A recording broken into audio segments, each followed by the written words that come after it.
Congratulations. When I raised this, I didn't mean to raise the theological question about the existence or non-existence of God, but to remind people of the fact that consolation is not necessarily a once-off or ephemeral thing, but there is this idea of consolation as a repeated enactment, something that you go through and which perhaps requires ritual.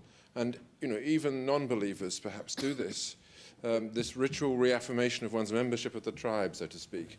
And that may be... I'm fascinated as a sort of... Well, actually, I'm not an academic or a scientist. I'm not a creator of art, but I'm the only full-time practicing professional musician here, I think. And I sing a lot of sacred music. I sing a lot of performances of Handel's Messiah. It's a sort of big tradition in England. And some of the most profound performances of sacred music, particularly Messiah, because it's the most traditional oratorio in England, some of the most profound performances are not the ones where you've got the instruments that Handel would have heard and all the ornamentation that Handel would have liked and all the authentic stuff. It's the north of England, you know, Philharmonic Hall, Liverpool, big orchestra, much too big for Handel, really, singing with quite a lot of vibrato, totally inauthentic. But you sing, I know that my Redeemer liveth, with sincerity. Faked sincerity, real belief. It doesn't really matter. And you are uplifting the whole audience, and you can feel it, and you can practically see it.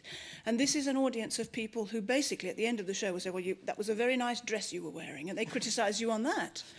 But while you're singing, they are lifted up, and they are inspired. And Handel, when he wrote the piece, he was congratulated by a chum on writing wonderful virtuosic music for famous singers of the day to sing. He said, I didn't write Messiah for that. I wrote it to make people better. And I do believe, even when I was coming from a position of complete, devout, signed-up atheism, I always did believe that for the 2.5 hours that a performance of Messiah runs, people, well, maybe they're better people. Nothing to do with consolation. I think they've been taken somewhere else. Have you heard the soul-shattering magnificence of the crowd, the football crowd, singing at a cup final in Cardiff? Where, I'm being perfectly serious. Yes, I'm listening to you seriously. A lift of a power. Yes. Does it make them better? They go out and beat hell out of the people afterwards. What are they singing? Yeah, but Handel, they don't do that. Excuse me. George, what are they singing? They're Welsh, they just love to sing. But, I mean, but they sing magnificently. What are they singing? Are you saying that no reader of Proust has ever also been a reader and a follower of Marquis de Sade? On the contrary. On the contrary, good. And could I also make the point that I didn't say the audience was singing, the audience is listening to me singing. And if they're very lucky and they're at a non-authentic, politically correct performance, they are allowed to stand up for the Hallelujah chorus. And they love it. Yes. So they do it at cup final. Yeah, but Men of Harlech, please. Oh, You know, this is the most important point. I think that, yes, this is not snobism or anything of the sort, but I cannot understand the equation of the mob at Wembley with the audience of... Mob? I have seen them. I've studied their psychology as best When as were I you can. last at a cup final? I'm serious. And that includes in Nigeria when we play our enemies across the border. I will not equate, I cannot equate that when I go to listen to Let me help Catherine... you. No, Let me help I you. cannot accept. Let me help you with this difficult equation. When we were talking before about the upliftingness of art and so on, God knows I spend about as much of my time gaping at portable paintings as anybody else of my class background and education, and I greatly enjoy it. But I'm often dreadfully aware that what I'm looking at are monuments to ego. And in their way, extraordinary feats of individualistic display. And late 20th century and early 21st century art is all about celebrity and personality. We only have to think of Damien Hirst and so forth. So what's overtaken our culture has overtaken that culture as well. And everybody who merchandises modern art knows that they're merchandising celebrity. And my way of explaining that has always been that the art form of the late 20th and early 21st century is actually merchandising. That is the activity. Now, when you come to talk about football, what are you actually talking about? I mean, you're talking about something which is an enormous mass phenomenon, which contains incredible amounts of intellectual energy, which commands vast amounts of money. Every single person watching it on television or sitting in the stadium is an expert on the game, can discuss it for hours.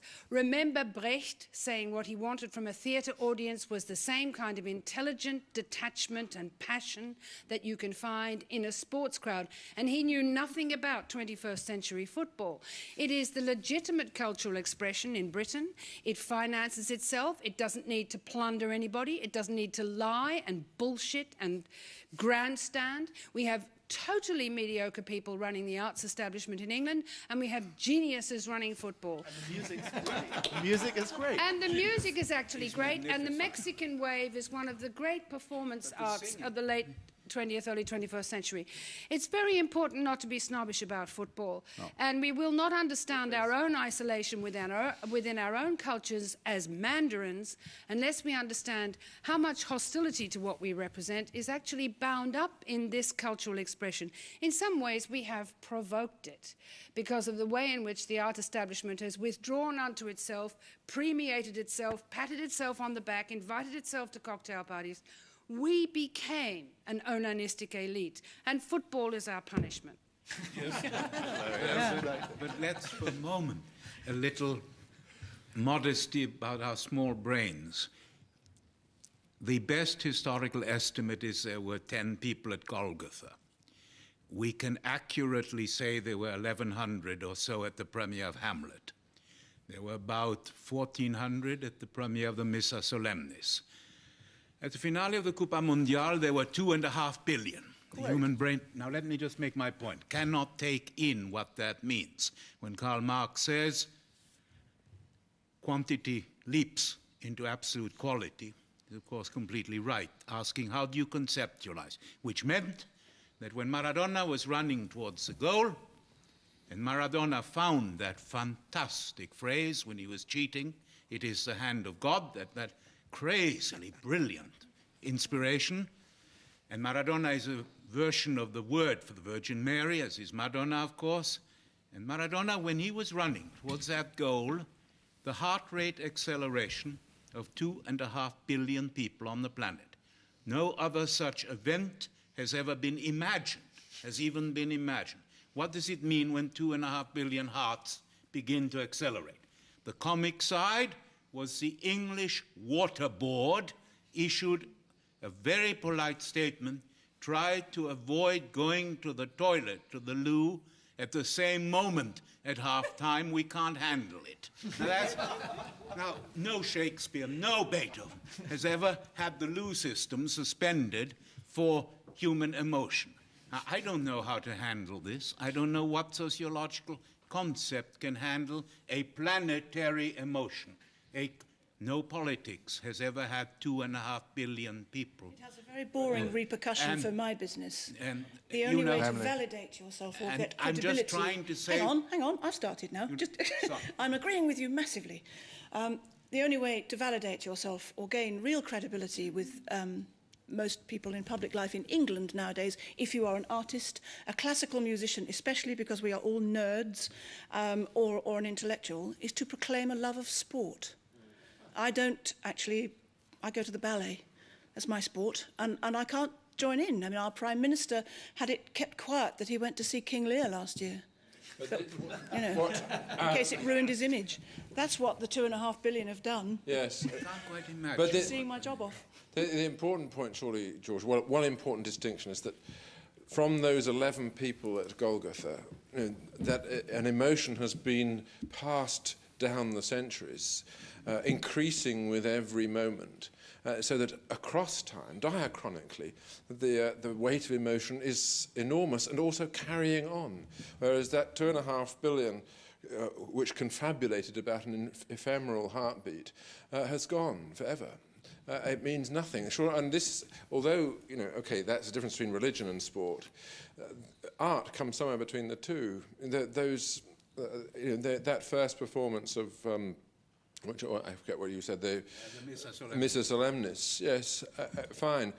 There were only 1,400 hearts beating there, but I bet over the 200 years since, another, or 170 years since, there has been a billion or two, but it goes on vibrating. Once you've heard the Missa Solemnis, it's not just that experience goes on vibrating in you, it's that you can return to an object which is perfect in itself and encapsulates it within itself, the meaning of that experience. You can't return to that. You can on video return to that moment, but it doesn't gain anything from it, and it doesn't have anything in it apart from that moment.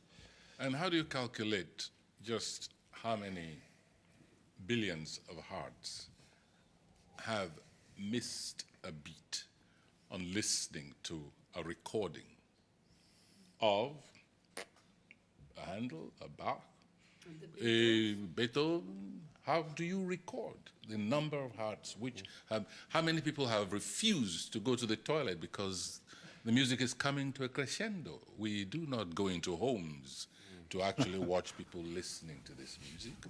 And we do not know how many copies of William Shakespeare have been sold, since the bard lived. And how do you quantify these things? That is why I think we have a right to continue to make these distinctions, even if everybody, goes mad for a single moment when Maradona. I happened to watch that in the Martinique, by the way. See it again and again and again and again.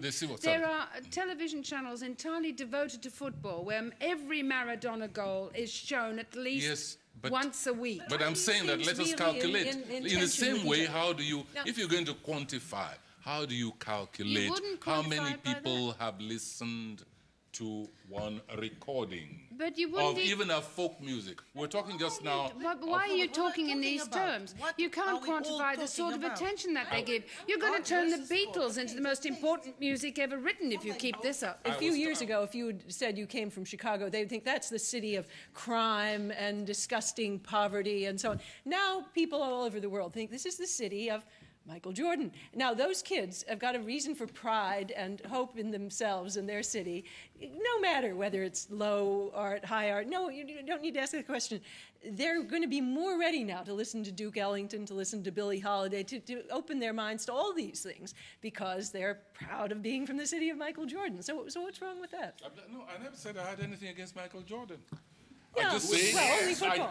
Basketball's better I don't like his game anyway. But I've nothing against him. And he's a very rich man, and he's a role model. I agree with you. He's a role model. What has that to do with comparing that game with a work of art? That is game the question. Can bring people into a kind of attention, which then they can get from there to somewhere else. Very good. I think what people are talking about is what is being excited. That is what it is when you look at a painting or you hear music or read a poem or you go to a sporting event. What's being excited, what's being aroused, what's going on then is not the same thing. There is a qualitative difference. And I don't think this is a point. I'm saying you can use one as the platform from which But I would like to make agree. a point about this because all of us stuffy academics are sitting here trying to show that we're really with it, we're really hip, we really care about the Knicks or whoever, we're really concerned about the Red Sox, because we know when we're licked, and we're licked in this case, and we have really got to turn around and understand what went on here. This is a default culture. And one of the reasons why it's there is that the culture that descended from what was always bourgeois patronage in the sense that it was born with the city-states, that culture gradually became bankrupt in a sense.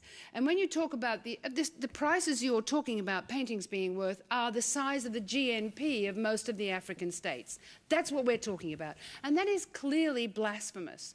The thing about football is it gives all of these small economies a stake in the future. If they can just develop their artifice to that extent, they keep providing these geniuses, as they are called, these extraordinary phenomena, who pull out these amazing plays, which are not even in the rule book, which have never been predicted before, which are not part of the numbered play that goes on in, say, American football. We're actually looking at something here which we've got to understand. And it contains the two things. It contains this amazing beauty that where people do things that ought to be impossible and that they can see. This is, you know, a good advertisement is one that you can watch 500 times and not be bored. They watch those goals 500 times and they are endlessly exhilarated by them. So that you have that thing there, but also the fact that they live in run-down, dead industrial cities, that they have really no hope, that they're not involved in any courageous enterprise, that there is no crusade, there is no war to fight, so they make up pretend wars on the streets. Sure, it's hooliganism, but it's also some way of investing all of that surplus energy and fantasy that belongs to these people. I have been terrified by it on many occasions. I've been mobbed coming away from a football match and stuff because I'm on television and so forth. I'm as frightened of it as anybody else would be. I've been terrified in an underground station when I heard the fans coming down because I was going to end up on the live rail. But it is still something that I have got to understand. That's the aesthetics of where I'm coming from. Yep. In some ways, my interest in portable paintings is the purest nostalgia. And that's another reason why that's not consoling for me. So one of the things seeing as we are gathered here today, we Mandarins, I think it would be something we could take on board because that, whatever that idea was that wound up Beauty and Consolation, that's a place where they're to be found, where there is something that is perceived by many people as the purest, most disinterested beauty, and which actually makes lives that are basically hopeless, nasty, brutish, and much too long into something transcendent. So, and I have a friend who is a cell biologist. He's working at the cutting edge of the proteins involved in things that are going to be very important to all of us. He's working on the proteins involved in Alzheimer's and Parkinsonism. And I said to him the other day, it was a little while ago now, how did you feel when Cambridge United was promoted? And he said, I was walking on air.